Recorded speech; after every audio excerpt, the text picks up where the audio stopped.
श्री राधा गोकुलानंद की जय, सीताराम लक्ष्मण हनुमान की जय।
Oh, so then perfect. Okay, there you go. Take some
So if you can bow down, and then I'm going to say some prayers, and when I say ki, you can say jai, and you receive some blessings. Jai Vishnu Pad Paramahamsa Parivachikacharya Stota Sata Shri Srimad His Divine Grace A.C. Bhaktivedanta Swami Srila Prabhupada Ki. Jai Vishnu Pad Paramahamsa Parivachikacharya Stota Sata Shri Srimad His Divine Grace Bhaktivedanta Saraswati Goswami Prabhupada Ki. Jai Nantakoti Vaishnava Vrinda Ki. Jai Namacharya Srila Haridas Thakur Ki. Jai Premsakaho Shri Krishna Chaitanya Prabhu Nityananda Shri Vaita Gadadhara Shri Vas Adi Gaura Bhaktivinoda Ki Jai. Shri Shri Radha Krishna Gop Gopinath Shyama Kund Radha Kund Giri Govardhan Ki Jai. Shri Vrindavan Dham Ki Jai. Shri Mayapur Dham Ki Jai. Gangamai Ki Jai. Jaminamai Ki Jai. Bhakti Devi Ki Jai. Tulasi Maharani Ki Jai. Samaveta Bhaktivinoda Ki Jai, Nitai Gaur Premanande, Hari Bol, all glories to the assembled devotees. All glories to the assembled devotees, all glories to the assembled devotees, all glories to Shri Guru and Shri Gauranga, all glories to Srila Prabhupada.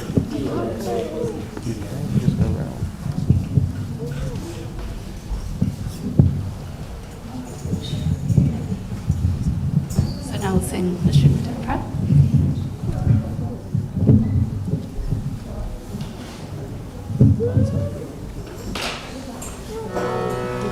Namaste Narasimhaya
Simhadev Bhagavan ki jai, Pradab Maharaj ki jai. Hare Krishna, thank you for coming to the temple today. There's Mahaprasadam being served outside in the reception now, and then there'll be a Bhagavad Gita class starting shortly as well. Hare Krishna.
So maybe him, so you thought to hold this. I think. Okay, we'll have a look again tomorrow.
Jaya Radha Madhava Kunja Bihari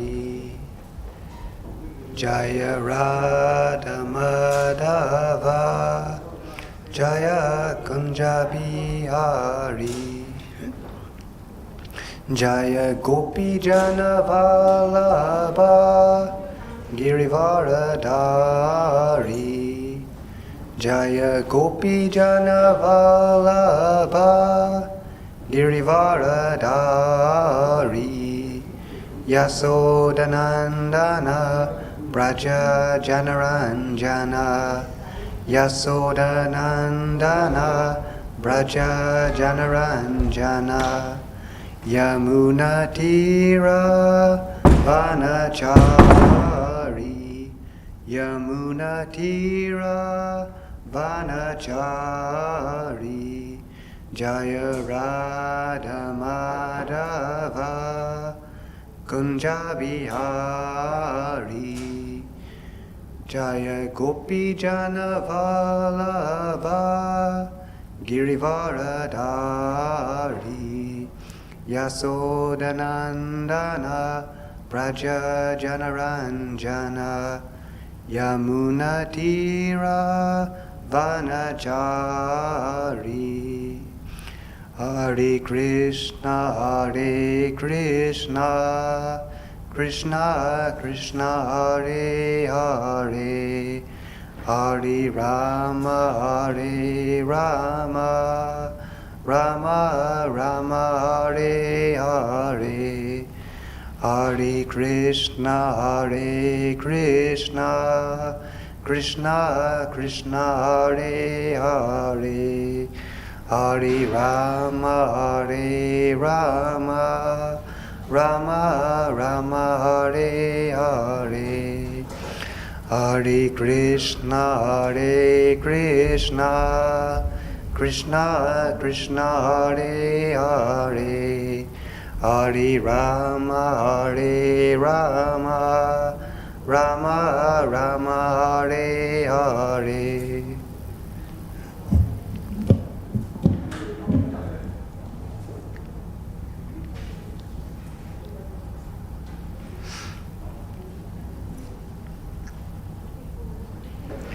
Om Jnana Tirmayandasya Gananjana Salakaya Chakshurun Militanyena Tasmai Shri Gurave Namaha Shri Chaitanya Manobhistam Stapitam Yena Bhutaye Swayam Rupa Kadadmayam Dadati Sva Padantikam Vandeham Shri Guru Shri Yuta Padakamalam Shri Gurun Vaishnavamscha Shri Rupam Sagrajatam Sahagana Raghunathan Vitam Tam Sajivam Sadavatam Savadhutam Parijana Sahitam Krishna Chaitanya Devam Shri Radha Krishna Padan Sahagana Lalita Shri Vishakam Vitamscha He Krishna Karuna Sindhu Dina Bandhu Jagatapate Gopesha Gopika Kanta Radha Kanta Namostute Tapta Kanchana Gourangi Radhe Vrindavan Esvari Vrishabhanu Sutadevi Pranamami Haripriye Vancha Kalpa Tarubhascha Kripa Sindhu Bhyevacha Patitanam Pavanebhyo Vaishnavebhyo Namo Namaha Shri Krishna Chaitanya Prabhu Nityananda Shri Advaita Gadadhar Shrivasadi Gaura Bhaktivinoda Hare Krishna Krishna Krishna Hare Hare Hare Rama Rama Rama Hare Hare.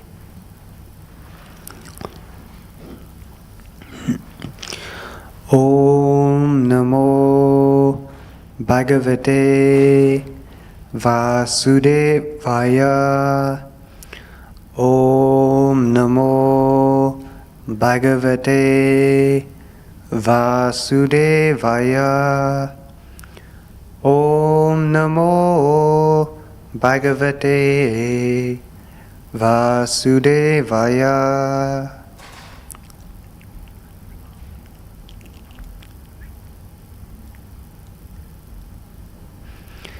And before we begin speaking, I would like to request the blessings of all the assembled devotees and those who also may be listening online.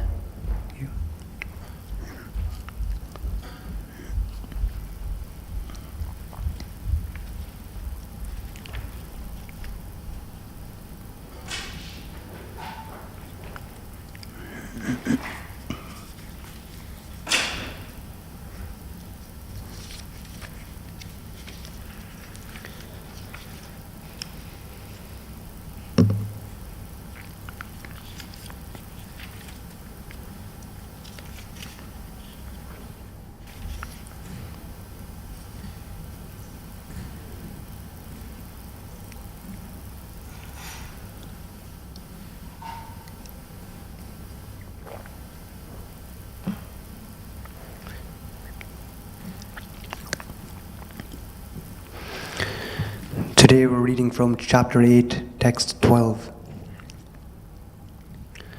Sarvadavrani samyamya mano redi nirodhyacha murdniyad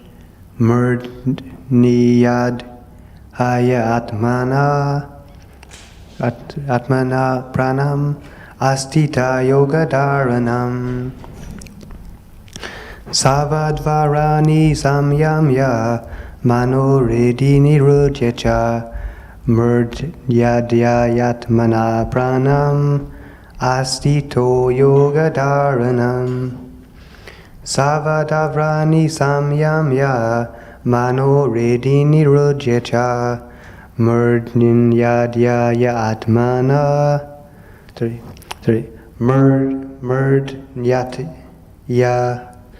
murdyadyatmana pranam astito yogadharanam. Sarvadavrani samyamya mano redi nirodhyacha murdyadyatmana pranam astito yogadharanam.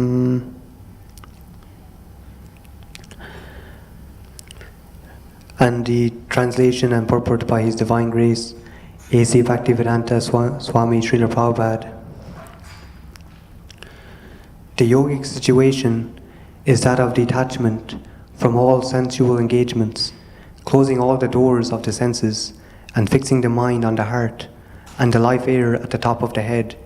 One establishes himself in yoga.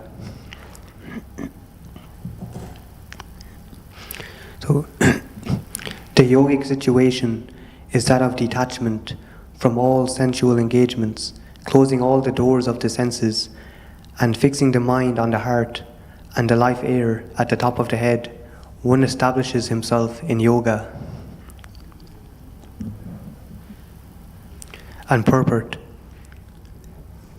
To practice yoga as suggested here, one first has to close the doors of all sense enjoyment.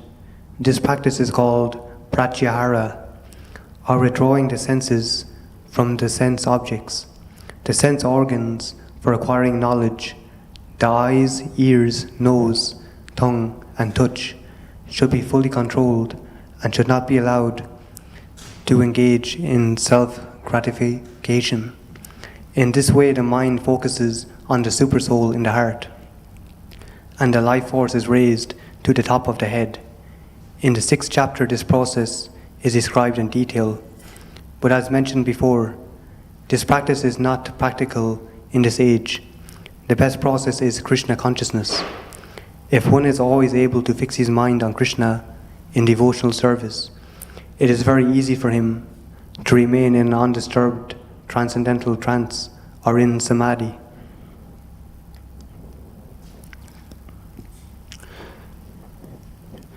So this is speaking here about Pratyahara. Pratyahara is part of the eightfold yoga process of Astanga Yoga. So this is number 5 on the list. And this is still all a prerequisite towards meditation.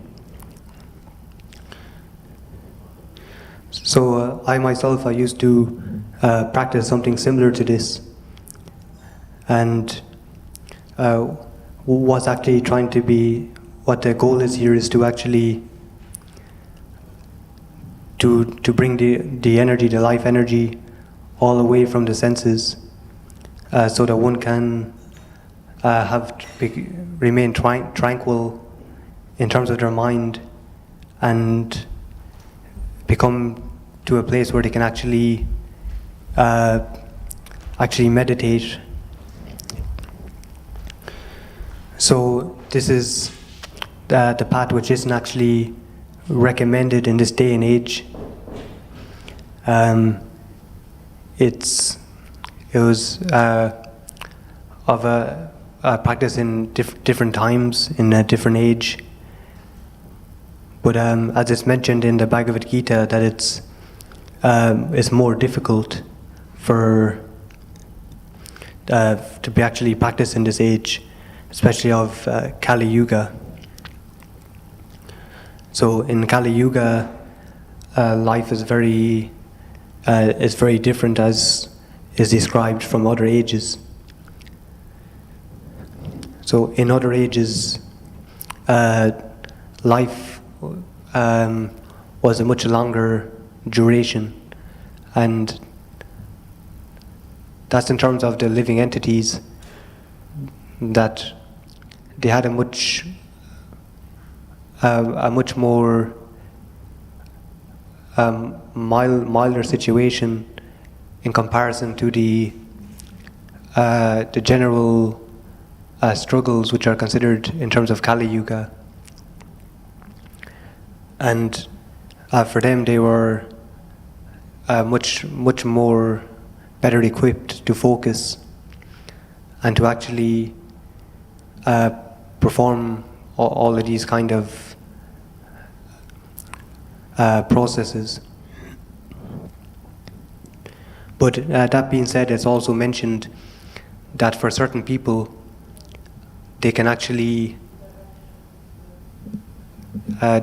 still have the capability to practice it, but that's the rare few.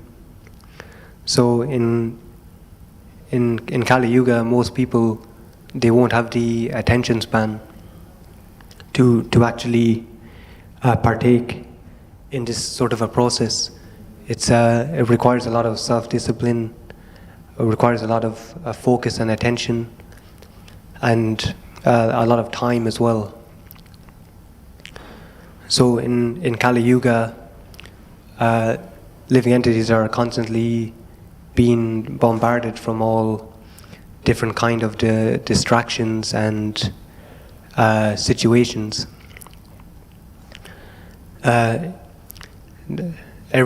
is mentioned in the Bhagavad Gita, that every situation is all made up of which are like have five components in them. In every situation in the material world, and this is what includes karma, prakriti, the supreme,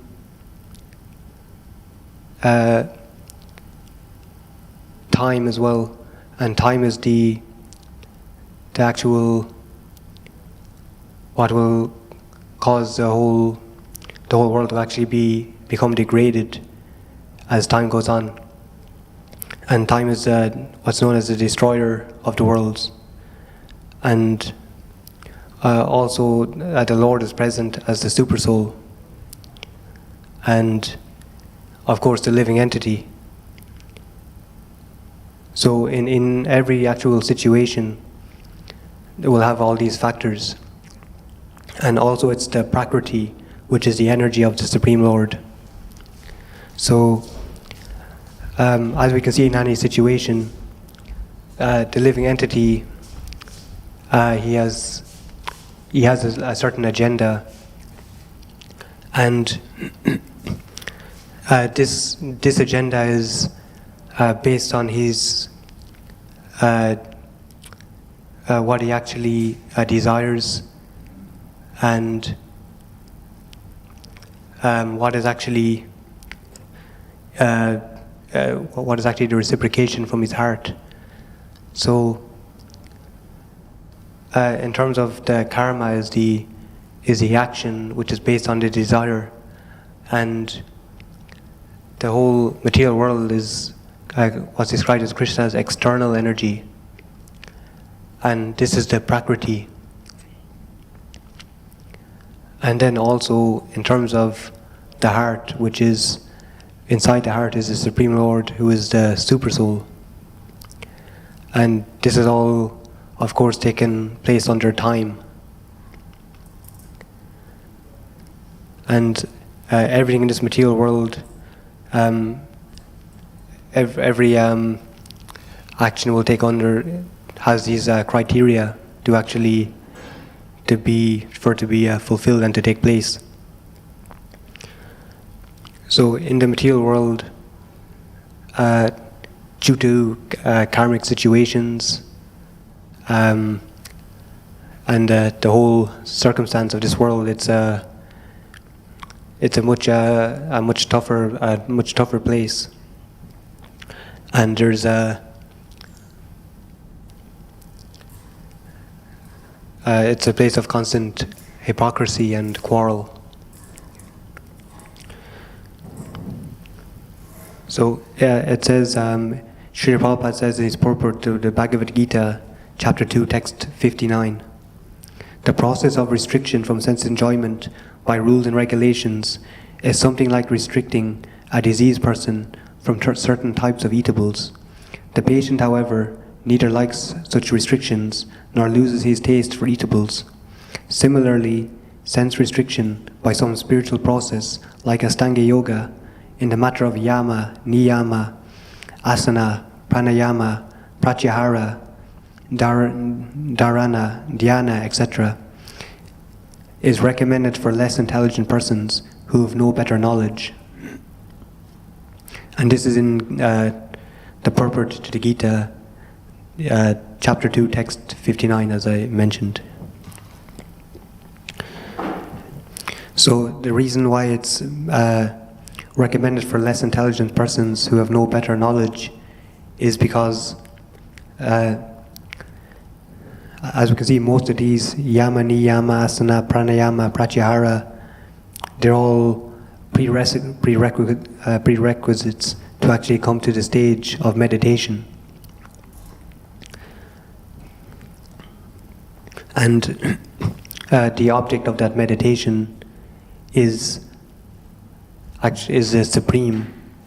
And when one actually engages in meditation on the Supreme, they automatically will engage in devotional service. And as such, the yogis who will be practicing this will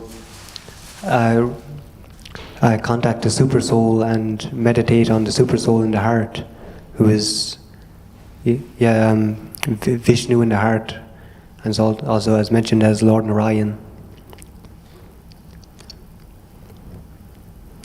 And Srila Prabhupada has stated that for someone who is absorbed in the Super Soul, that there is no difference between that person and one who is absorbed in Bhagavan, in the terms of that they are both actually Krishna conscious.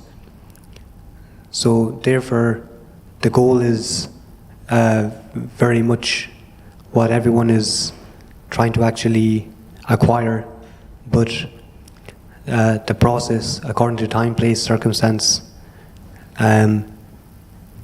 it's definitely not, it's what's described as less intelligent persons, as it creates more struggle than which is necessary.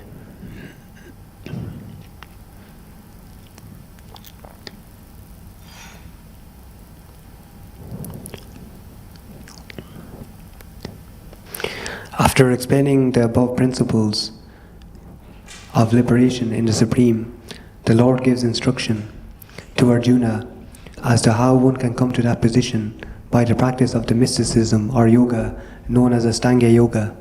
In the 6th chapter, the subject of yoga is explicitly detailed, and at the end of the 5th, it is only preliminarily explained. One has to drive out the sense objects such as sound, touch, form, taste, and smell by the Pratyahara process in yoga. And then to keep the vision of the eyes between the two eyebrows and concentrate on the tip of the nose with half-closed lids. There is no benefit in closing the eyes altogether, because then there is every chance of falling asleep. Nor is there benefit in opening the eyes completely, because then there is the hazard of being attracted by sense objects. The breathing movement is restrained within the nostrils by neutralizing the up-moving and down-moving air within the body. By practice of such yoga, one is able to gain control over the senses, refrain from outward sense objects, and thus prepare oneself for liberation in the Supreme. This yoga process helps one become free from all kinds of fear and anger, and thus feel the presence of the Supersoul in a transcendental situation.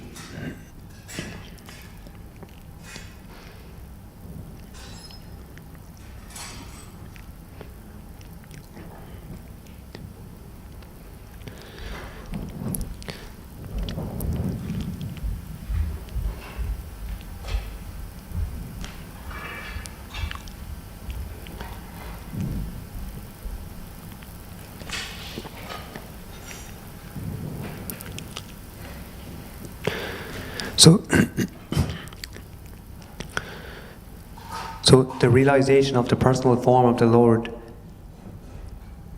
is the highest perfectional stage of yoga. In the 6th chapter of Bhagavad Gita, where yoga practice is described, this realization of the personal form of the Lord is called the perfection of yoga. After practicing the sitting postures and other regulative principles of the system, one finally reaches the state of samadhi, absorption in the Supreme. In the samadhi stage, one can see the Supreme Personality of Godhead in his partial form as Paramatma, or as he is. Samadhi is described in authoritative yoga scriptures, such as the Patanjali Sutras, to be a transcendental pleasure. The yoga system described in the books of Patanjali is authoritative, and the modern so-called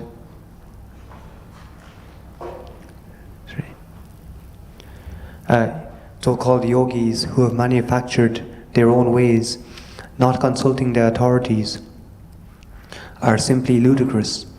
The Patanjali yoga system is called Astanga yoga. Sometimes impersonalists pollute the Patanjali yoga system because they are monists. Patanjali describes that the soul is transcendently pleased when he meets the Supersoul and sees him. If the existence of the Supersoul and the individual is admitted, then the impersonalist theory of monism is nullified. Therefore, some impersonalists and void philosophers twist the Patanjali system in their own way and pollute the whole yoga process.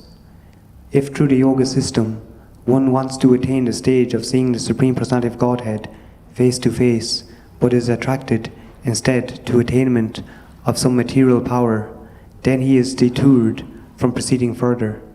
Material enjoyment, as encouraged by bogus yogis, has nothing to do with the transcendental realization of spiritual happiness. So there is many different types of yoga and schools of yoga. And Srila Prabhupada, he said that some of these different schools of yoga, many of them he called hodgepodge. As he said that they take something from here and something from there. They actually manufacture a process which may seem beneficial, but it's a mixed match according to time, place and circumstances. I just mentioned here that the Patanjali yoga system is authentic and bona fide, but there are some who actually distort this. And that goes to say, in the Bhagavad Gita, it is mentioned about the divisions of faith, that according to one state of consciousness and what they actually desire in their heart, that all these different religions arise.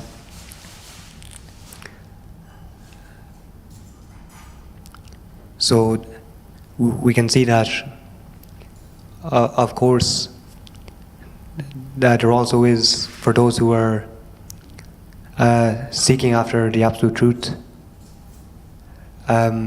religion will also rise for them. But also there is another aspect to religions and processes of attaining the Supreme, is that in order to actually to rescue the fallen souls, that as the Lord says, that He will actually descend as well to actually to rescue the theists. So there are many people who actually have faith in the Supreme, who want to actually just know what the absolute truth is. And of course that the Lord will actually facilitate this. But also in terms of Lord Chaitanya's Sankirtan movement, there is also the aspect that there are also those who aren't so interested in knowing about the absolute truth, but still there is a net of mercy which has actually been thrown and cast to actually rescue these fallen conditioned souls, and to actually pull them out of the sinkhole which is material existence.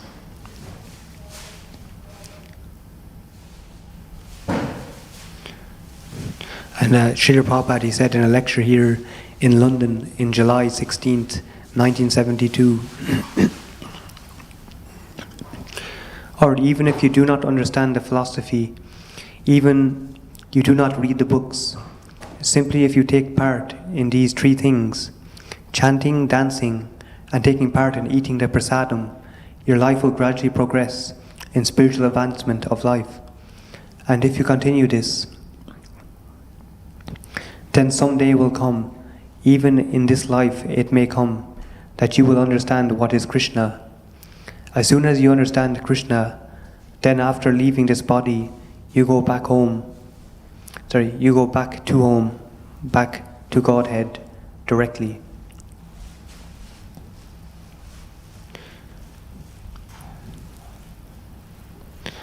And in terms of the differences between this Astanga process and the process of Bhakti, especially the Krishna Consciousness movement, it is that it's very simple. And it says, Srila Prabhupada says here, that even if we don't understand the philosophy, even if we don't read the books, but if we partake of these three things, chanting, dancing, and taking part in eating the prasadam, which is sometimes said chanting, dancing, and feasting. So these are three very simple, joyful processes, which are very simple and can be performed without any extraneous endeavor. Of course, chanting is something that may be difficult for some at the start, but if they actually have the determination and sincerely want to actually chant, they will, in due course of time, develop a taste for chanting. And as is mentioned also in the Bhagavad Gita, that devotional service is performed joyfully.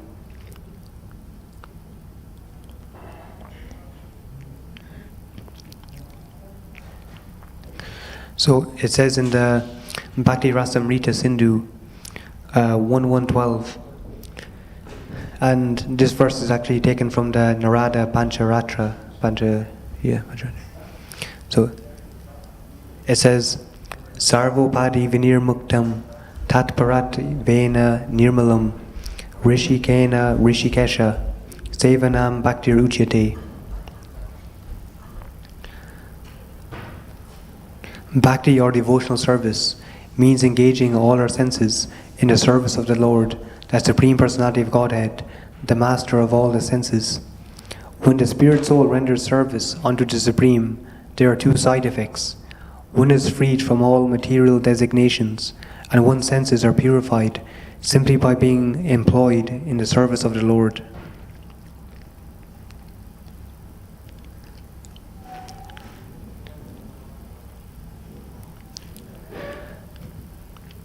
So, in terms of Pratyahara and all this prerequisite for actual even meditation, to actually concentrate, we can see how actually easy it is in terms of Krishna consciousness, that to actually just to engage our senses in the service of the Lord will bring us as a side effect purified senses. So Srila Prabhupada said that to practice, in terms of practicing Krishna consciousness, all that takes is 1 second, is that we simply decide that, as the Hare Krishna Maha Mantra says, Dear Lord, please engage me in your devotional service. So it's all based on our intention. If we simply just have a strong intention that I want to serve, and then instantly we can do things with Krishna in mind and practice devotional service. But of course, there is the procedure of the whole process, and to hear from the bona fide spiritual master and to follow his instructions.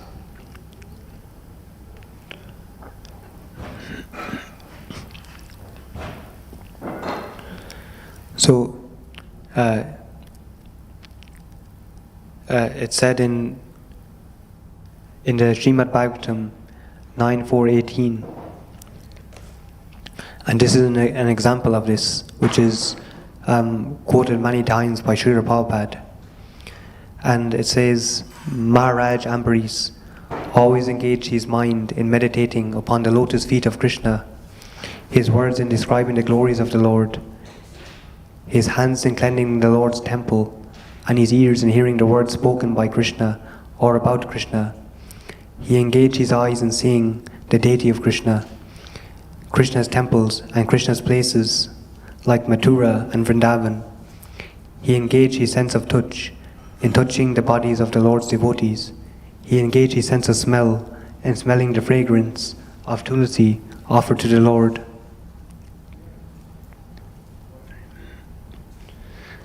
And he engaged his tongue in tasting the Lord's prasad.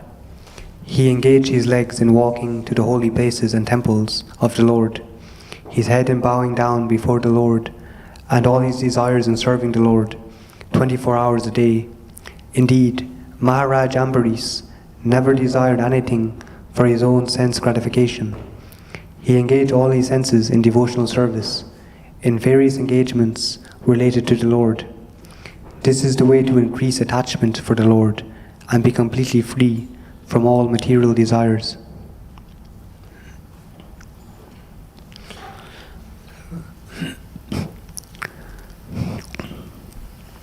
And as Lord Krishna says in the Bhagavad Gita, of sacrifices I am the chanting of my holy names. And of course also in the Brihannaradya Purana 38.1-6 states, Harinama Harinama Harinam eva kevalam kalu nastya eva nasti eva gatir anyata. For spiritual progress in this age of Kali, which is full of quarrel and hypocrisy, there is no alternative. There is no alternative. There is no alternative to the holy name, the holy name, the holy name of the Lord.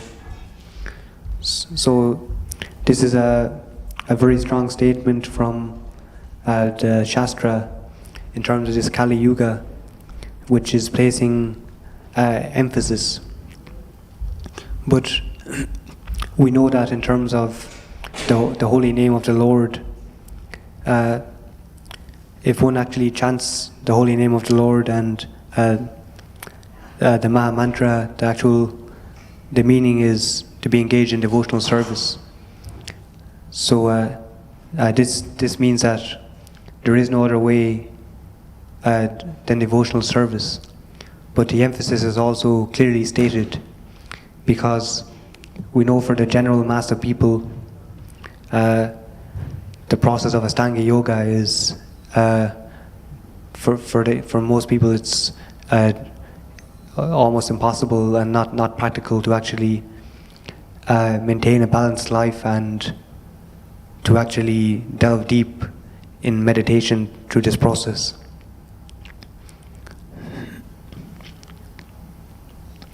So I'd just like to ask if there is any questions.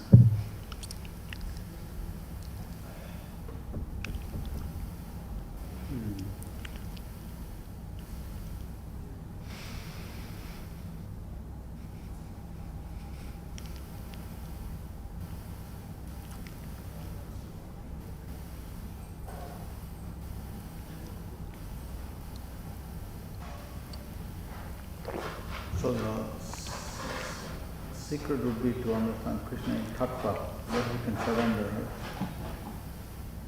The Prabhupada said in his lecture in 1972, he said, even if you don't understand anything about Krishna consciousness, Yes. we just chanting, dancing and feasting, Yes.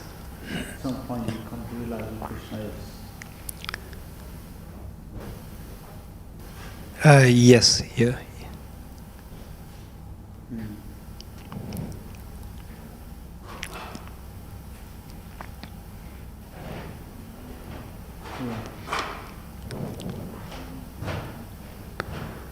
Yeah, because whatever you do in Krishna consciousness never lost, isn't it? Yes. Yeah. He clearly says that you will understand what is Krishna. Yeah. So, At some point you develop the taste, so you just carry on yes. to achieve perfection, right? Yes. So like you said in the lecture, you have to be serious. So what's your definition of becoming serious? To become serious is what I mentioned is about the actual our intention, and that if we have a good intention, and then the Lord will manifest what is required. So in terms of our intention, if we are serious, all the actual arrangements which will be naturally come will actually help us to cultivate that seriousness. So there's a quotation by Srila Prabhupada which he commonly uses about this question when it was asked to him, is that how do we become serious? And his reply was that if you want to drink nicely, and then you drink with those who are good drinkers, and that you will, become a drunkard. But if you actually, want to serve nicely, want to be sincere and serious, then you associate with those who are sincere and serious. Yeah. So by good association, we will cultivate these qualities within ourselves.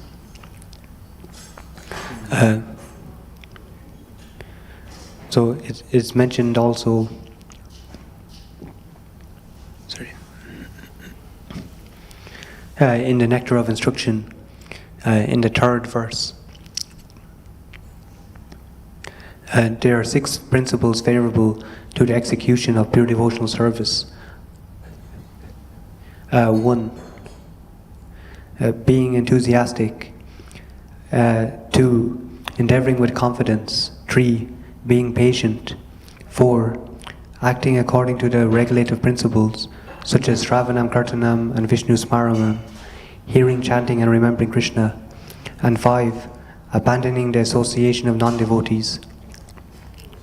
And 6. Following in the footsteps of the previous acharyas. So number 5 and 6 are very important here as well. In terms of number 5, to abandon the association of non-devotees means to actually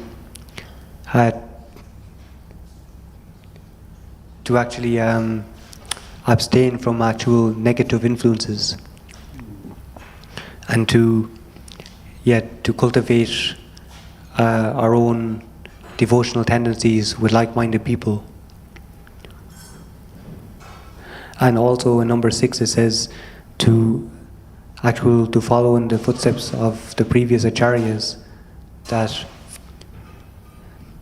it said it's kind of like it's been mentioned in Krishna Consciousness, it's about who you know, so who we hear from. So we have to hear from well, obviously from Srila Prabhupada is an obvious example. So someone who is actually has realized knowledge, that we can hear from him, and in terms of Srila Prabhupada being a guru as well, to actually follow his instructions, and to actually in that sense associate with him, as we know that Srila Prabhupada will always be present in his instructions as well. So through and we can associate with Srila Prabhupada in his books as well. So I see these two points about abandoning the association of non-devotees and following the footsteps of the previous acharyas, that this is a good association which can actually help us cultivate all seriousness.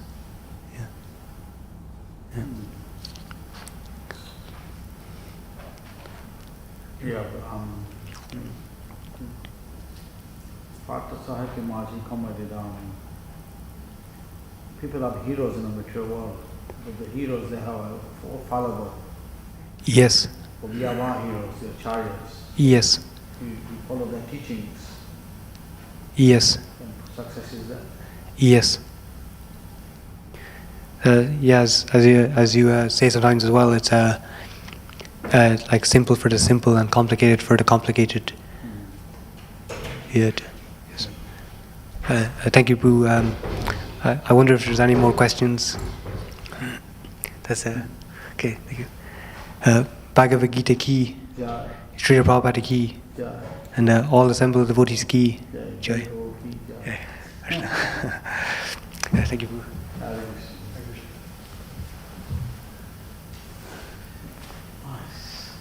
Nice discussion. Yes, definitely. Thanks for coming, Boo.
cushions are too high, isn't it? Oh, I think so. I want to put them here. I'll take it. Some here, isn't it? Yes.